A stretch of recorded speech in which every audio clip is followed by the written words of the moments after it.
Bonsoir à toutes et à tous et bienvenue dans cette émission spéciale. Nous avons l'honneur d'accueillir sur ce plateau deux acteurs clés de la mise en œuvre de l'assurance maladie universelle au niveau de la Caisse nationale de sécurité sociale.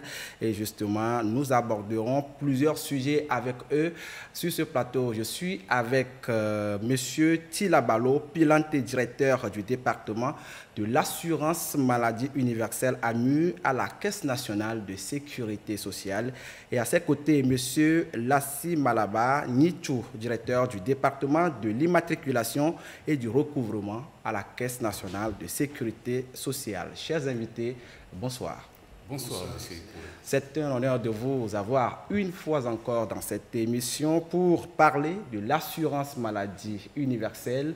Nous aborderons avec vous justement les actions que mène la Caisse nationale de sécurité sociale dans le déploiement de ce programme du chef de l'État Faure Issozimna Gnassingbé, et éventuellement nous parlerons des difficultés rencontrées sur le terrain et comment la Caisse nationale de sécurité sociale s'y prend pour les surmonter. Mais d'abord, on va ensemble faire un petit tour dans les plateaux, dans la région des plateaux justement. La région dispose depuis vendredi de son site de production des cartes d'assurance CNSS et le site a été inauguré par le directeur général de la CNSS Ingrid Awade. L'inauguration de ce site a donné également le ton à une campagne de 2 semaines pour accompagner les assurés de la région. Regardez et on se retrouve juste après. C'est parti pour 2 semaines de campagne de la Caisse nationale de sécurité sociale dans les plateaux. Elle donne l'occasion aux assurés CNSS d'être accompagnés sur les services de l'institution jusqu'au 21 septembre prochain. La campagne sera menée simultanément sur 5 différents sites dans la région des plateaux. Une manière pour la Caisse nationale de sécurité sociale de rapprocher davantage les services de l'assurance maladie universelle des populations. Au programme, la délivrance des cartes uniques CNSS aux assurés. Je voudrais donc exhorter les retraités, les travailleurs et les employeurs relevant du régime de la CNSS à faire massivement le déplacement vers nos points de liaison dans la région des plateaux qui sont CNSS Agou, CHR Palimé, CNSS Notier, CHR Atapamé et ici même à la représentation régionale de la CNSS Atapamé pour se faire accompagner dans l'utilisation de nos services digitaux, notamment la mise à jour de leurs informations personnelles et la déclaration de famille sous l'AMU et par ricochet se faire délivrer sur place les cartes uniques d'assurance maladie CNSS AMU. Nous rappelons à tous et à chacun que la délivrance de la dite carte est assujettie à la mise à jour des cotisations. Le lancement de cette campagne est couplé avec l'ouverture du site de production de la carte CNSS pour le compte de la région des plateaux. Occasion également de remettre symboliquement des cartes à une dizaine d'entreprises ayant mis à jour les données de leur personnel. Nous avons eu beaucoup de cartes qui sont arrivées et au fur et à mesure ceux qui amènent, nous avons les dossiers. Et c'est ceux qui sont venus dernièrement, c'est leur carte que je viens de recevoir. C'est un grand soulagement et une grande valorisation de nous qui sommes à l'intérieur du pays. Une fois, il était question de penser aller à Lomé avant de pouvoir se faire établir une carte, mais aujourd'hui, nous sommes chez nous et la carte vient vers nous. Cette innovation est vraiment à saluer. Depuis le 31 décembre 2023, la CNSS se déploie pour rendre accessible sa carte unique à ses assurés. Le processus et les conditions à remplir sont ici exposés à l'ensemble des parties prenantes. De décembre à aujourd'hui, plusieurs actions sont menées par l'institution dans la mise en œuvre de l'assurance maladie universelle. Je voudrais exprimer ma très haute gratitude au chef de l'État, son Excellence, M. Faure Issozimna Gnassingbé, pour la confiance qui a été accordée à la CNSS dont j'ai la charge en lui confiant en octobre 2023 la gestion de l'assurance maladie universelle AMU pour le compte des travailleurs salariés et non salariés du secteur privé de notre pays.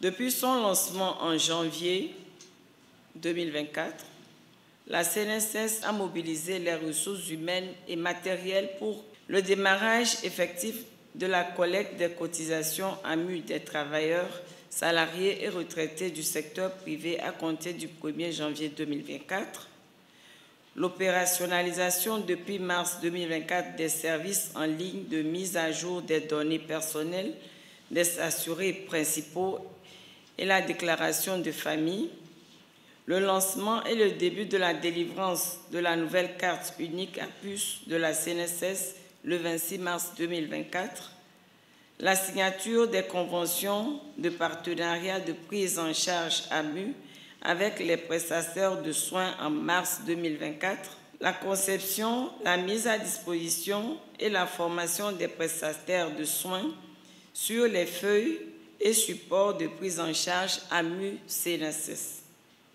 Le démarrage effectif des prises en charge AMU-CNSS à partir du 1er avril 2024, tel que l'a stipulé la loi. Et la Caisse nationale de sécurité sociale n'est pas au bout de ses innovations dans le contexte de l'assurance maladie universelle. La dernière innovation en date, c'est cette unité mobile pour rapprocher les services de l'assurance maladie universelle des travailleurs et de leurs familles. Ils pourront, grâce à cette unité mobile, se faire délivrer facilement leur carte unique CNSS. Nous parlerons amplement dans quelques instants de toutes ces innovations de la Caisse nationale de sécurité sociale, mais également du nouveau site de production des cartes uniques CNSS dans la région des Plateaux. Mais d'abord, M. Pilanté, on va s'acquitter d'un devoir, celui d'expliquer aux téléspectateurs et à toute la population togolaise ce que c'est que l'assurance maladie universelle. Vous avez la parole. Merci beaucoup, M. Ekoué Salah, pour cette occasion renouvelée qui nous est accordée. Naturellement, vous imaginez que nous sommes porteurs d'un message de remerciement et de gratitude de notre directeur général, Mme Ingrid Awadé, à l'endroit de la TVT et de toute son équipe dirigeante. Donc, elle nous a instruit de vous transmettre ces remerciements les plus sincères pour tout l'accompagnement que vous avez mis en place depuis que nous avons commencé par construire ce dispositif au niveau de la CNSS. Vous faites bien de demander qu'on rappelle ce que c'est que l'assurance maladie universelle. Je crois qu'on est unanime pour reconnaître que la santé est un facteur de développement. Ça, plus personne ne peut douter de cela. La santé est un facteur important du développement. Pourquoi? Parce que l'homme est au centre de la production de la richesse. C'est évident.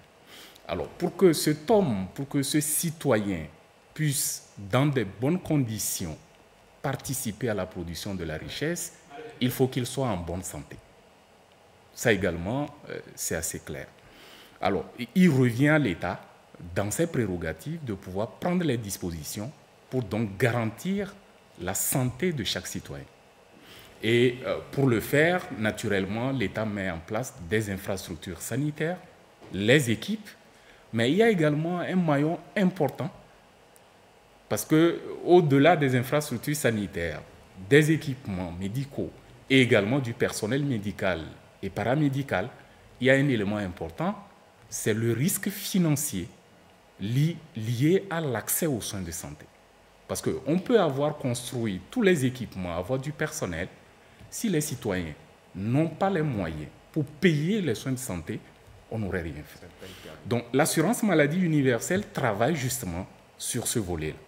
Le risque financier lié à l'accès aux soins de santé. Alors qu'est-ce qu'il fait?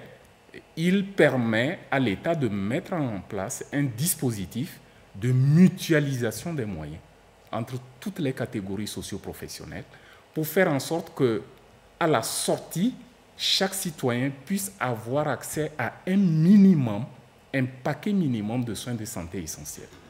Donc, avoir la possibilité de pouvoir accéder sans difficulté.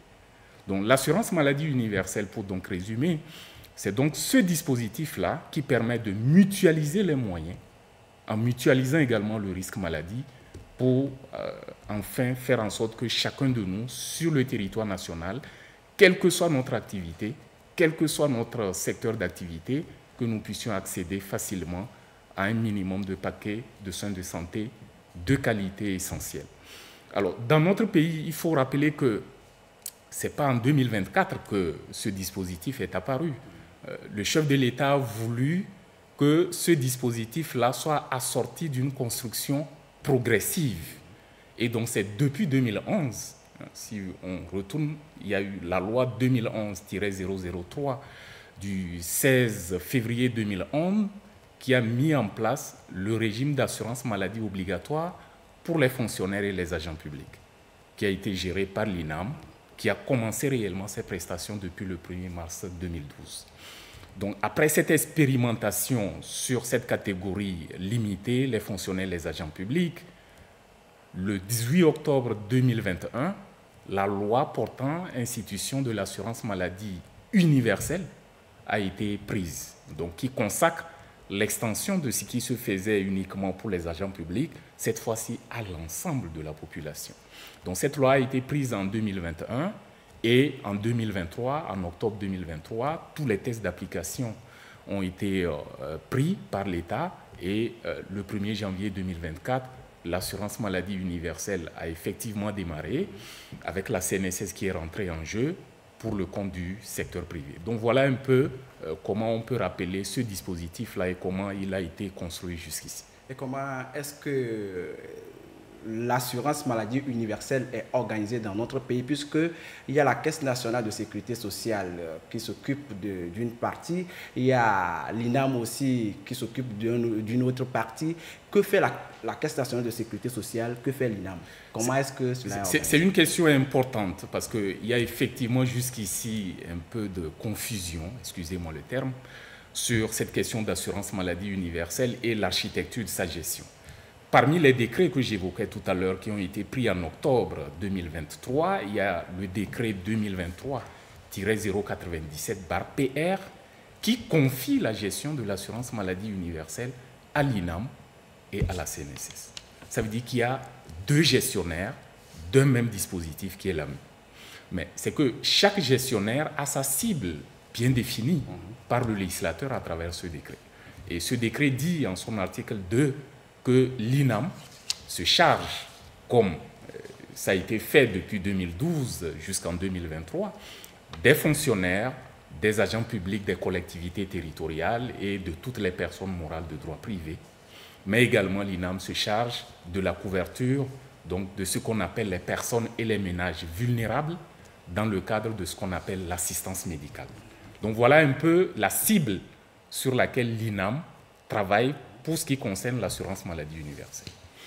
Aux côtés de l'INAM, il y a la CNSS, comme je le disais, qui est entrée en jeu à partir du 1er janvier 2024. Et le législateur dit que la CNSS assure la couverture assurance maladie universelle pour les travailleurs relevant des dispositions du Code du travail, c'est-à-dire c'est les travailleurs du secteur privé formel, des retraités également de ce secteur privé formel, mais pas que, également des travailleurs indépendants, les travailleurs que nous appelons souvent les travailleurs de l'économie informelle et agricole, et tous ceux qui exercent comme ministres de culte. Donc la CNSS travaille sur cette cible-là. Pour résumer, pour être clair, l'assurance maladie universelle est en vigueur depuis le 1er janvier 2024. Elle est gérée par deux institutions, l'INAM et la CNSS, qui gèrent exactement le même dispositif. La seule différence, c'est que les cibles sont différentes. L'INAM sur la cible du public et la CNSS sur la cible du privé, si on peut le dire ainsi. Et cela fait exactement 9 mois que cette assurance est opérationnelle dans notre pays. Où en est-on avec sa mise en œuvre, surtout au niveau de la Caisse nationale de sécurité sociale? Ah oui, ça c'est une vaste question, certainement mon collègue va rebondir. La CNSS, jusqu'en décembre 2023, naturellement, gérait déjà d'autres risques comme la retraite, les accidents du travail, les prestations familiales, la maternité. Donc, dès que le décret du 11 octobre 2023 a été pris, confiant une partie de l'assurance maladie universelle à la CNSS, vous imaginez que le travail a commencé. Alors, il y avait d'abord un premier défi, c'était le défi d'adaptation organisationnelle. Il fallait que la direction générale adapte l'organisation de la CNSS à cette nouvelle réalité. Donc, naturellement, il fallait créer un nouveau département dédié à la gestion de l'assurance maladie universelle, dont j'ai l'honneur de piloter au niveau de la CNSS. Et il fallait également avoir des relais sur l'ensemble du territoire national, naturellement dans les régions, mais pas que. Aujourd'hui, nous avons également des représentations dans les centres hospitaliers, CHU, CHR et certains CHP. Donc, il fallait adapter cette organisation. Deuxième élément, c'est le système d'information. Il fallait refonter tout le système d'information de la CNSS pour intégrer également cette nouvelle réalité. Et ce travail a été fait depuis octobre, novembre, décembre, ce qui nous a permis, dès le 1er janvier, de pouvoir répondre au premier challenge, celui du démarrage de la collecte des cotisations. Puisqu'il fallait commencer la collecte des cotisations depuis le 1er janvier, vu que les process de la CNSS étaient déjà complètement dématérialisés, donc il fallait juste intégrer cette réalité pour permettre, en plus des cotisations du régime général qu'on gérait, de collecter également les cotisations de l'assurance maladie universelle. Donc ce challenge également a été relevé. Et puis après, l'autre challenge qui a été fixé par le législateur, c'est qu'après 3 mois après le début de la collecte des cotisations, donc à compter du 1er avril, donc en partant du 1er janvier, nous devions démarrer les prises en charge. C'est-à-dire les assurés devraient pouvoir être admis lorsqu'ils sont détenteurs des outils de prise en charge de la couverture. Ce challenge également, nous avons pu le relever en faisant en sorte que tous les supports de prise en charge soient prêts avant le 1er avril. Ce que j'appelle les supports de prise en charge, c'est d'abord la carte dont nous parlons, puisque c'est le principal outil, la clé principale d'accès aux prestations, mais il y a également ce que nous appelons les feuilles de soins, sur la base desquelles les prescriptions sont faites et qui permettent également d'aller à la pharmacie pour se faire délivrer les médicaments. Donc tous ces supports-là ont été conçus, validés, imprimés, mis en circulation et disponibilisés auprès des prestataires de soins.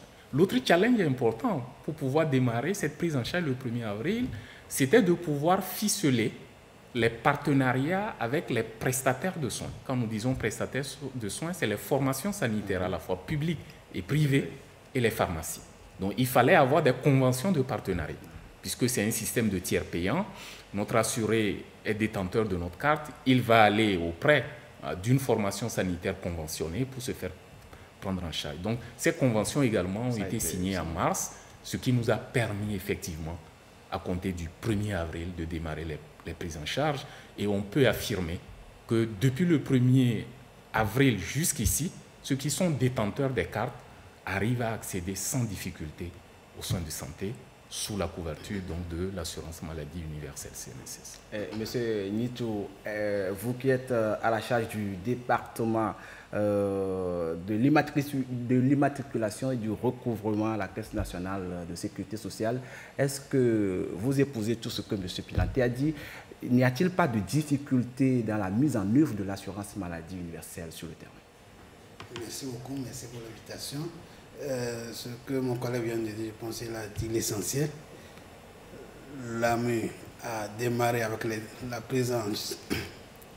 l'adoption des décrets en octobre et le déroulement se poursuit jusqu'à ce jour.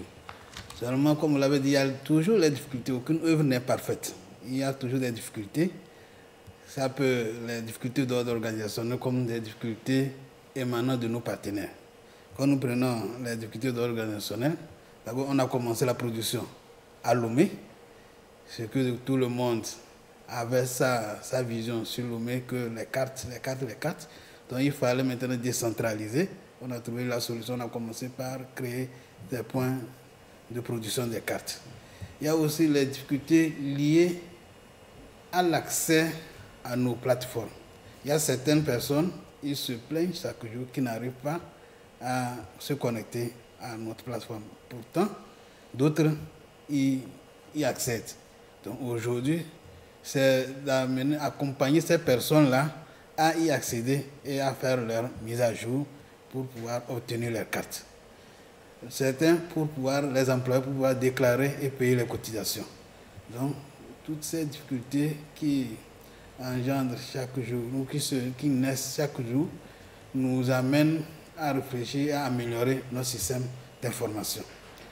Aujourd'hui, l'autre challenge que nous avons, c'est la distribution des cartes. Vous allez voir, certains se plaignent qu'ils ne perçoivent pas des cartes. Et cela les bloque dans l'accès aux soins de santé. Mais si vous venez chez nous, vous allez voir qu'il y a beaucoup de cartes qui sont éditées et les gens refusent de venir chercher. Donc aujourd'hui, nous sommes en train de trouver les moyens comment y arriver pour pouvoir envoyer les cartes vers ces personnes-là. Donc, nous faisons chaque jour l'essentiel pour pouvoir permettre à nos partenaires de pouvoir avoir accès aux soins de santé. Ce problème d'accès aux cartes est vraiment récurrent, les gens se plaignent beaucoup. À quel niveau se trouve le problème concrètement? Le problème se trouve à deux niveaux. Le premier niveau, c'est nos partenaires eux-mêmes. Il y a certains, ils se présentent que depuis n'a pas sa carte. Surtout ceux qui étaient à l'INAM. Il n'a pas fait, pour obtenir la carte, il faut faire la mise à jour en envoyant sa naissance et sa photo qui va figurer sur la carte. Il faut déclarer sa famille. Quelqu'un qui n'a pas fait ces formalités ne peut pas obtenir la carte. Au même moment, il y a certains, ils peuvent faire la mise à jour, mais son employeur n'est pas à jour dans la production des déclarations de rémunération et de cotisation et de paiement de cotisation. Le document qui nous permet de s'assurer que notre partenaire travaille toujours dans l'entreprise, c'est la DRC. Si l'employeur n'arrive pas à produire ce document, c'est que nous ne pouvons pas lui délivrer la carte. Donc il faut que nous relançons l'employeur, qu'on invite à produire ces documents qui vont nous assurer qu'effectivement ces travailleurs continuent dans son entreprise et on va les délivrer les cartes. Le deuxième niveau, c'est à notre niveau. Nous avons fait tout. Nous avons travaillé, les cartes sont prêtes. On dit, l'employeur vient chercher. Il ne vient pas. Est-ce que vous les appelez? Nous les appelons, nous les relançons. Donc, quelquefois, les assurés sont obligés de se déplacer eux-mêmes pour venir chercher. Parce qu'il a reçu le message. Au début, on éditait sans message, mais après, on s'est rendu compte qu'il faut informer au partenaire que sa carte est disponible. Mais pour les retraités, on leur dit qu'il faut passer, retirer au siège ou bien dans une division régionale, ça dépend de là où le retraité vit.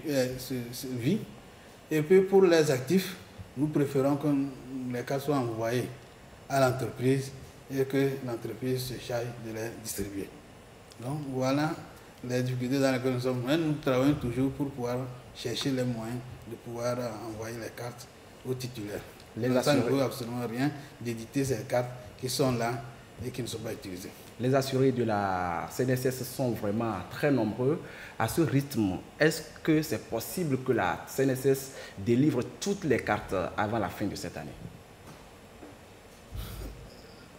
Cela dépend du partenaire assuré et de nous. Si l'assuré met à jour ces données et que nous sommes en train de multiplier les points de production, c'est pour pouvoir augmenter le nombre de production des cartes, pour pouvoir disponibiliser les cartes dans les meilleurs délais. Donc la caisse met tous les moyens possibles pour produire les cartes dans les meilleurs délais.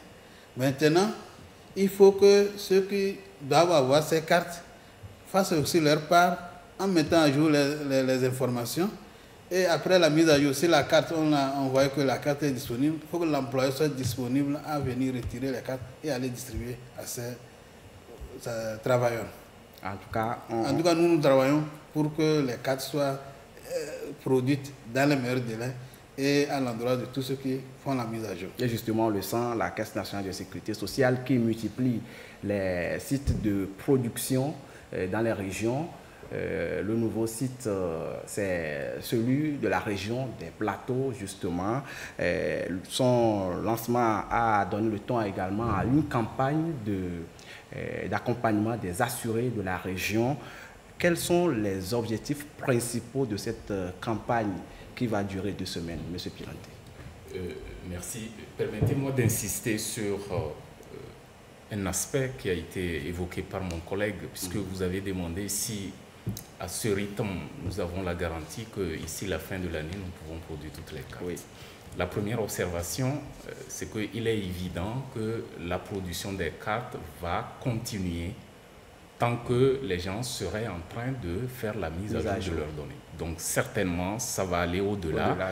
Et c'est tout à fait logique pour le démarrage d'un régime de sécurité sociale. Donc il y aura une longue période sur laquelle les gens vont au fur et à mesure remplir les conditions pour pouvoir accéder aux outils de prise en charge. Parce qu'il faut le dire, délivrer une carte est un engagement important. Parce que là, on vous donne la clé pour accéder aux prises en charge.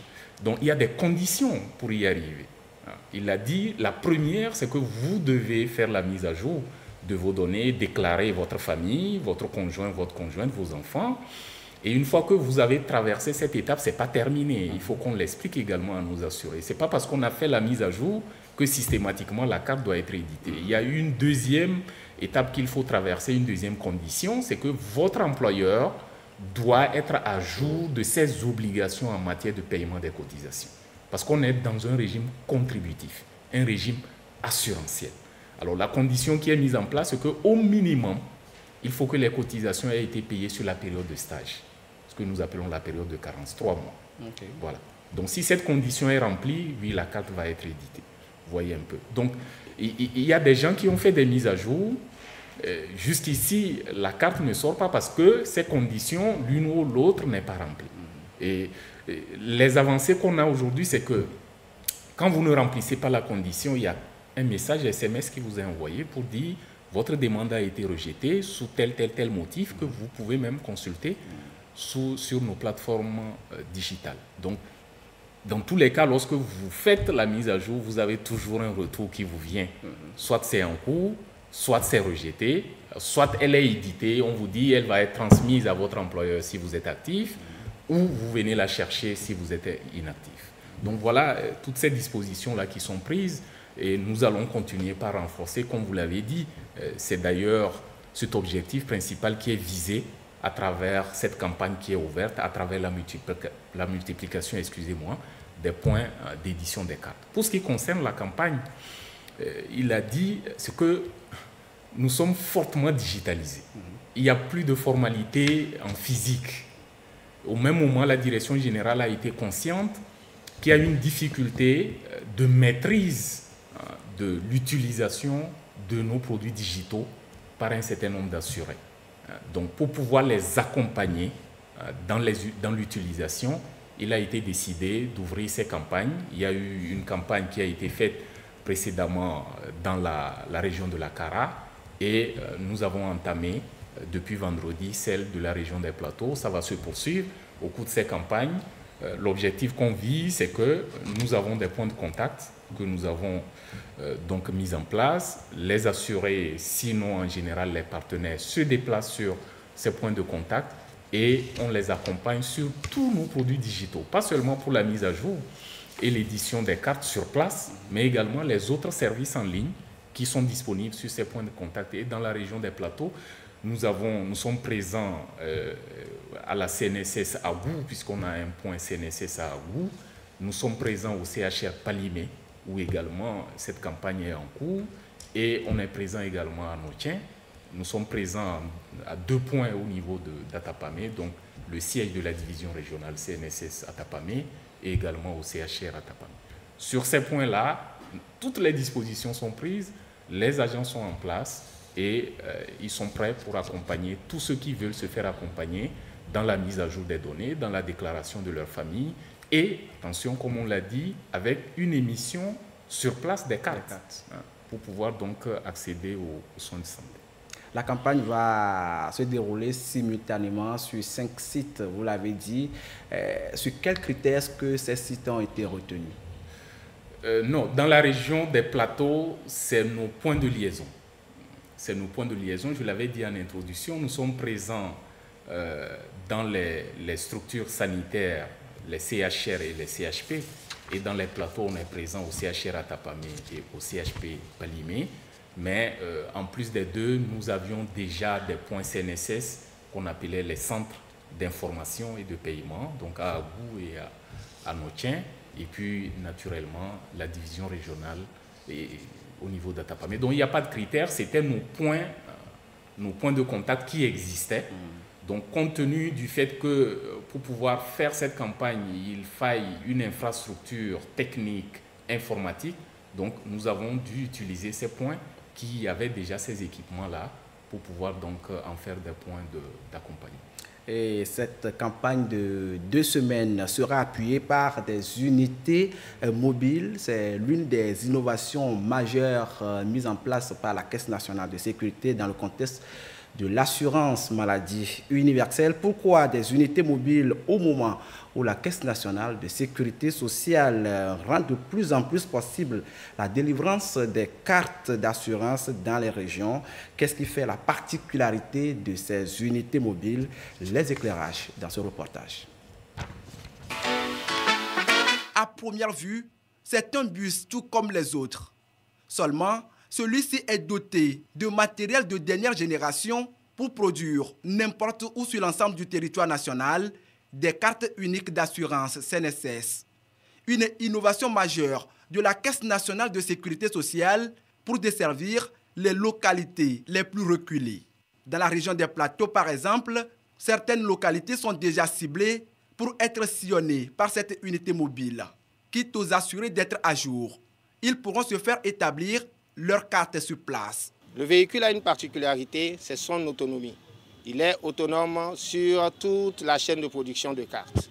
Donc de la mise à jour jusqu'à la production et la délivrance de la carte sur place.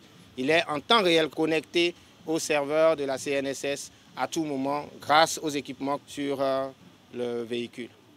Donc quel que soit l'endroit quand le véhicule arrive, les assurés vont être sûrs qu'ils auront les cartes s'ils sont en règle avec la CNSS. Les services de cette unité mobile ne se limitent pas seulement à la région des Plateaux. Ils concernent toutes les préfectures du pays avec la seule volonté du directeur général de la Caisse nationale de sécurité sociale, Ingrid Awade, celle de rapprocher davantage les services de la CNSS de ses assurés. Dans un premier temps, le véhicule sert pour la mission foraine et dans la suite sert à envoyer la CNSS auprès de ses assurés et partenaires dans le cadre des autres branches et la fourniture de services auprès des assurés et même des autres prestataires de soins. On a un réseau qui permet de se connecter à la CNSS à distance, donc ce qui permet de récupérer des demandes sur place et de les transférer en temps réel. L'objectif, c'est d'aller vers les lieux reculés pour pouvoir se rapprocher beaucoup plus des populations. En plus de cette innovation impressionnante, l'institution multiplie également les salles de production de cartes d'assurance CNSS. Le site de la région des Plateaux est le 3e, après celui de Lomé et de Kara. Aussitôt ouvert, il enregistre déjà les premiers demandeurs de cartes. Kossi fait partie des tout premiers à être servis. C'était très facile.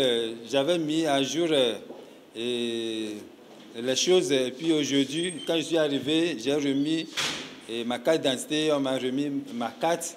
Et juste quelques minutes, j'ai reçu ma carte. C'était bien passé. Au-delà de l'établissement des cartes uniques d'assurance CNSS, cet espace offre bien d'autres services aux assurés. En plus de la salle de production, vous avez les guichets qui sont là pour recevoir toutes les demandes liées à l'assurance maladie universelle. Donc les demandes d'entente préalable, les demandes de traitement de pathologies chroniques et toute autre demande dans le cadre de l'assurance maladie universelle sont prises en charge ici. L'ambition de la Caisse nationale de sécurité sociale est de rendre plus accessibles ces services essentiels à la population et surtout à ses assurés où qu'ils se trouvent sur le territoire national. De nouveaux sites de production de cartes uniques CNSS sont annoncés pour très bientôt, notamment dans les régions maritimes et savanes. des unités mobiles mises en place par la Caisse nationale de sécurité sociale pour se rapprocher davantage des populations dans les milieux les plus reculés. Monsieur Nitou, parlez-nous un peu de ces unités. Merci beaucoup. L'unité mobile, c'est comme un centre de production physique. C'est un véhicule qui est équipé de tous les matériels nécessaires à la mise à jour et à la production des cartes uniques d'assurance. Donc, compte tenu des difficultés qu'ont certains partenaires à accéder à Internet, lorsque ce véhicule va se déplacer dans une localité, dans une telle localité, donc les assurés qui sont là-bas pourront aller avec leurs documents, se faire numériser et faire la mise à jour. Après la mise à jour, on peut en même temps éditer les cartes pour les donner. Ça aussi, c'est mis dans le cadre aussi de la campagne pour les travailleurs non salariés. Par contre, nous allons ouvrir cette phase d'enrôlement des travailleurs non salariés. Ça va nous servir à enrouler rapidement et à produire sur place les cartes sans aller revenir. Donc c'est vraiment un équipement très moderne et très utile pour la production et pour augmenter le nombre de cartes à produire. Monsieur Pilante, pourquoi justement au moment où la Caisse investit dans la multiplication des sites de production de cartes, il faut avoir en même temps des unités mobiles sur le terrain? Oui. Non, vous avez raison d'insister, mais vous savez, notre directeur général est très en vue sur les questions d'innovation, avec pour objectif principal de moderniser le service et de rendre donc un service de qualité à nos partenaires. Jusqu'ici, on était dans le concept de les assurer vers nos points de contact, mais elle a changé de concept où elle met en place un nouveau concept, la CNSS vers les assurés. C'est très important parce qu'on est conscient que pour certains assurés, bien que nous avons des points de liaison, il leur faut parcourir de longues distances pour venir nous voir. Et ça, on est conscient. Donc, pour pouvoir répondre également à cette difficulté que rencontrent certains de nos assurés, on a mis en place cette solution qui permet à la CNSS, comme je le disais, de se déplacer plutôt vers ces milieux reculés sur lesquels on n'est pas présent. Parce que c'est vrai qu'il faut noter que pour ouvrir un point physique de liaison, ça coûte énormément de l'argent parce qu'il faut construire. Il faut d'abord un terrain, il faut construire, il faut équiper. Voilà. Donc, comme on ne peut pas être partout, cette solution-là a été mise en place. C'est, comme il l'a dit, c'est vraiment une CNSS en déplacement. Parce que c'est comme un point physique CNSS également avec tous les équipements, mais cette fois-ci de façon mobile. Donc nous allons pouvoir aller vers ces partenaires-là parce qu'il faut aussi relever que dans notre cible, il y a des retraités. Et parmi ces retraités, il y a plusieurs qui ont une mobilité très réduite. Ce que nous appelons des fois des grabataires, qui ne peuvent pas se déplacer et qui ne peuvent même pas eux-mêmes faire ces formalités en ligne parce qu'ils ne maîtrisent pas.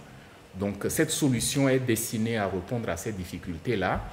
Et il l'a également dit, notre directeur général le disait le vendredi, c'est un tremplin pour faciliter aussi l'extension vers le secteur informel, le secteur agricole. Parce que l'agriculteur, il ne va pas vouloir perdre 2 journées, 1 journée pour se déplacer peut-être au CHP Palimé pour pouvoir aller faire ses formalités. Mais nous donnons la garantie qu'avec cette solution, nous allons pouvoir donc aller vers eux pour pouvoir leur offrir les différents services que nous offrons au niveau des points de contact physique. Est-ce que ces unités mobiles vont sillonner seulement la région des plateaux ou elles seront également dans d'autres régions? Non. Sur quelle période? La dernière fois, c'était, disons, le lancement de la solution. Donc, je crois que la bonne nouvelle, c'est que c'est les plateaux qui ont accueilli le lancement de cette nouvelle solution. Donc, c'est à Atapamé que Madame le directeur général a révélé cette solution. donc qui est destinée naturellement à s'étendre et à couvrir l'ensemble du territoire national. C'est des investissements, mais graduellement, elle va s'étendre, elle va couvrir tout le territoire national pour pouvoir donc apporter ces services de proximité, parce que l'objectif, effectivement, c'est de renforcer la proximité, de renforcer l'accès aux services de la CNSS. Le directeur général de la CNSS l'a également dit dans son intervention, les sites de production vont s'étendre également à 2 autres régions très bientôt, la région maritime et la région des savanes. On va attendre combien de temps? Non, bon, je crois que mon collègue et moi, on n'a pas de délai sous la main à vous communiquer, mais vous savez très bien comment la CNSS fait preuve d'efficacité dans les solutions qu'elle met en place. Et je peux vous avouer que les travaux sont activement en cours au niveau des 2 points pour que très prochainement, ces points de production des cartes soient lancés comme ça a été fait à Tapamé. Donc, vous allez voir que ça va aller très, très, très vite puisque, comme je le dis, l'objectif principal, c'est vraiment renforcer la qualité des services et faire en sorte que tous ceux qui font leur mise à jour puissent avoir, disons, des réponses les plus proches possibles. Au lieu que ça soit à Lomé, on va produire sur place et on peut se déplacer même au-delà dans des localités reculées pour pouvoir donc apporter tous ces services. En plus de toutes ces innovations, quels sont les projets futurs ou très prochains justement pour améliorer davantage l'accès aux services d'assurance au niveau de la Caisse nationale de sécurité sociale? Merci. La Caisse travaille toujours à innover. Et ces innovations sont toujours, comment on l'appelle, se présentent à tout moment. La voiture qu'on vient de présenter, c'est un projet que la Caisse a commencé par travailler depuis, mais elle n'est mis à vue que tout dernièrement. Il faut dire qu'aujourd'hui, surtout sur le système de cartes, nous travaillons à mettre en place une carte numérique qui va faciliter l'accès. Au lieu d'avoir un peu, avec votre téléphone, votre carte sur vous, donc vous pouvez voir l'accès. Donc, nos partenaires travaillent d'arrache-pied pour pouvoir mettre rapidement cette solution. La Caisse travaille aussi sur la feuille de soins électronique.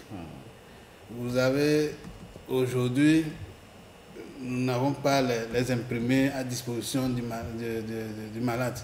Il se présente dans un centre agréé, il retrouve les feuilles de soins pour être pris en charge. Mais l'objectif, c'est d'aller vers une fiche ou une feuille de soins électronique où il ne va qu'avec sa carte, il sort de chez le médecin, il se présente dans la pharmacie ou dans une unité d'analyse avec sa carte. Et ces personnes pourront accéder à la plateforme et le servir sans souci. Donc la Caisse a des projets, mais au fur et à mesure que nous allons avancer, on ne peut pas dévoiler vous allez avoir, Monsieur Pilaté, un complément d'information. Oui, cet aspect est très important parce que là, il touche le volet prise en charge. Nous avons longuement parlé de la carte, parce que la carte, elle permet d'aller chez son médecin, d'aller chez son pharmacien. Donc aujourd'hui, ce qui se fait, ou disons depuis le 1er avril, ce qui se fait, c'est que nous avons disponibilisé les supports de prise en charge auprès de ces partenaires prestataires de soins, mais nous allons très vite sortir de ces supports physiques pour faire en sorte que le médecin, il prescrive de façon numérique sur une plateforme qui est interconnectée avec notre système d'information. Et le pharmacien également va délivrer les médicaments de façon instantanée sur cette plateforme. Et en temps réel, nous avons des informations qui nous viennent pour pouvoir assurer le paiement de ces prestataires. Donc c'est ce que nous appelons la feuille de soins électronique et c'est cette innovation que nous allons lancer très prochainement. Mais il y a un aspect également qu'on n'a pas mentionné dans ce qui a été lancé par Madame le directeur général à Tapamé, parce que ce n'était pas seulement le centre de production et l'unité mobile, mais en plus de la campagne d'accompagnement, Mais il y a également un centre régional de données qui a été ouvert à Atapamé. C'est, disons, un data center local ou régional.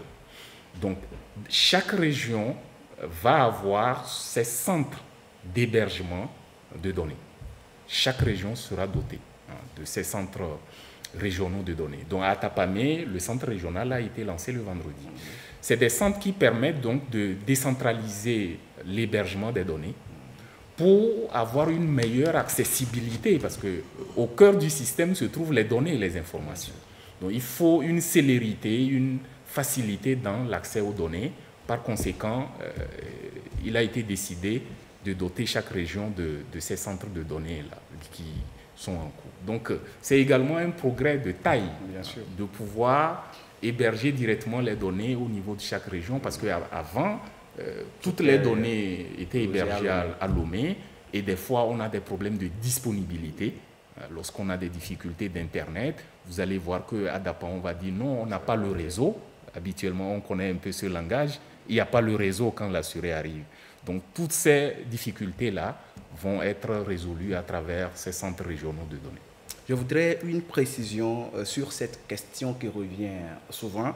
Et si ma femme, par exemple, assurée de la Caisse nationale de sécurité sociale, me déclare mes 3 enfants comme étant des ayants droit, moi également, en tant qu'assuré de la CNSS, est-ce que j'ai encore le devoir de déclarer ma femme et mes enfants? Comment ça se passe? Merci beaucoup, mais c'est vraiment une question très importante parce que beaucoup de personnes font cette erreur de se déclarer. Quel est l'intérêt d'avoir 2 cartes pour une même prise en charge?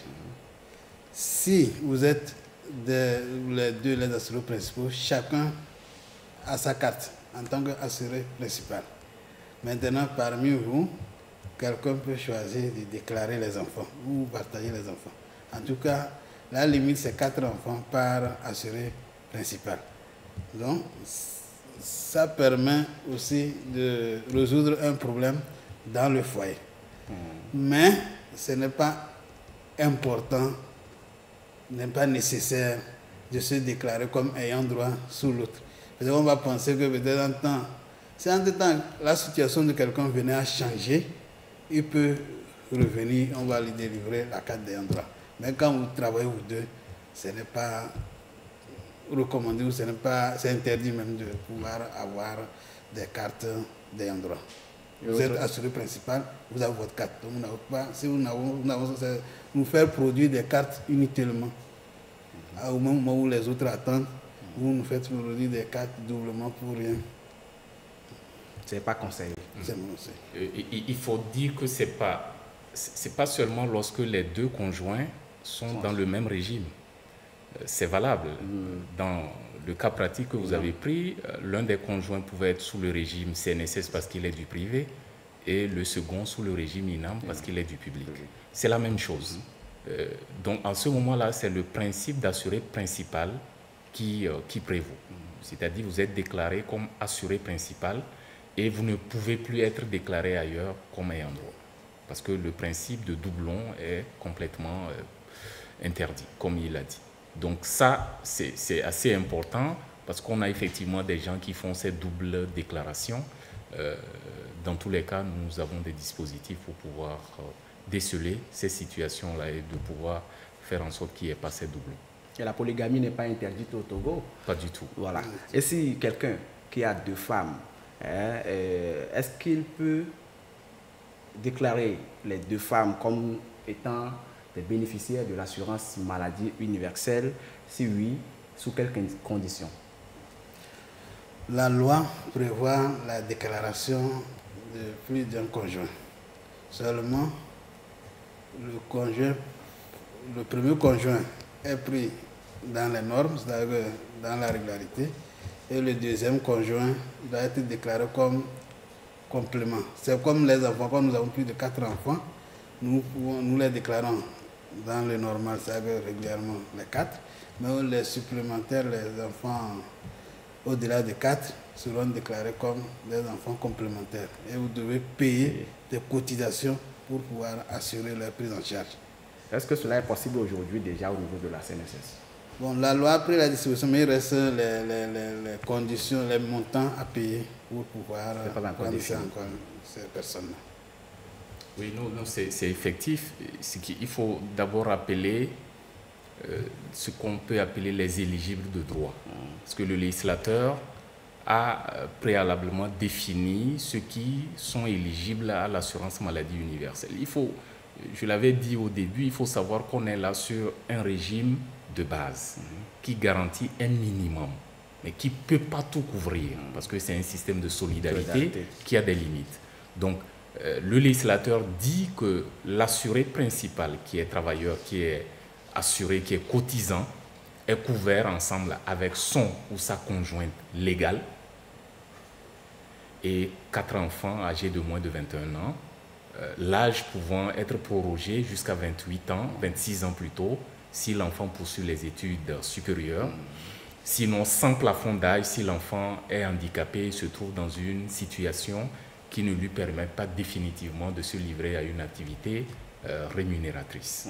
Donc, au-delà de cette limite, comme il l'a dit, le législateur n'a pas fermé la porte. Ça, c'est les éligibles de droit. Au-delà, le législateur dit, vous pouvez rajouter des compléments. Si vous êtes polygame et vous avez plus d'une conjointe, vous pouvez rajouter les autres, mais à partir de ce moment, vous allez consentir un sacrifice complémentaire, une cotisation complémentaire. Idem pour les enfants, au-delà de la limite de 4, et vous pouvez même également déclarer les ascendants, père, mère, et en ce moment-là, vous consacrez également une cotisation complémentaire. Voilà un peu ce que le législateur a prévu, mais c'est vrai qu'aujourd'hui, nous n'avons pas encore opérationnalisé ces compléments. Pour le moment, nous gérons les éligibles de droit, c'est-à-dire l'assuré principal, son ou sa conjointe et les 4 enfants. Il reste quelques paramètres, notamment les taux de cotisation complémentaire qui vont être fixés par voie réglementaire, et en ce moment-là, on va ouvrir la voie à ces déclarations complémentaires. Nous sommes presque à la fin de cette émission. Un message à passer aux téléspectateurs, puisqu'il y en a aujourd'hui qui ne savent pas l'intérêt même d'être assurés. Est-ce que vous avez un message? Oui. La première chose, c'est de dire que nous avons vraiment mis toutes les informations sur l'AMU sur nos canaux digitaux. Sur l'axe de l'immatriculation et du recouvrement, c'est-à-dire de la déclaration de paiement des cotisations, qui intéresse beaucoup plus les travailleurs et les employeurs, toutes les informations sont disponibles sur notre plateforme cnss.tg. Mais également sur l'axe des prises en charge, il y a une innovation majeure. Tous nos référentiels de prise en charge, c'est-à-dire la liste des actes médicaux et paramédicaux, la liste des médicaments qui sont couverts par l'AMU, ces listes-là sont également disponibles sur nos canaux digitaux, et il y a même une application mobile, CNSS référentiel AMU, qui peut être téléchargée sur les téléphones pour consulter en temps réel ces référentiels, mais pas que. Vous pouvez également consulter la liste de ce que nous appelons les prestataires de soins conventionnés, pharmacie, formation sanitaire conventionnée, pour pouvoir donc, en cas de besoin, vous rendre auprès de ces prestataires-là pour les prises en charge. Donc, c'est d'appeler, d'inviter nos partenaires à aller chercher ces informations, parce que l'une des difficultés qu'on a, c'est qu'il y a des fois de mauvaises informations qui circulent, qui sont véhiculées. Mais je crois que cette digitalisation permet de faire en sorte que chacun aille chercher la bonne information pour qu'au bout, nous puissions vraiment dérouler cette construction progressive de l'AMU, pour qu'à la fin, comme l'objectif a été fixé par la première autorité, que chaque résident, chaque citoyen puisse accéder à ce minimum de soins de santé dans des conditions financièrement accessibles. Monsieur Nietzsche, votre mot de la fin. Oui. Avant, je voulais ajouter tout juste ce qu'il a dit, qu'au-delà des formations sur les sites, il y a aussi un numéro vert, 8323, où les gens peuvent aussi appeler pour pouvoir demander des informations.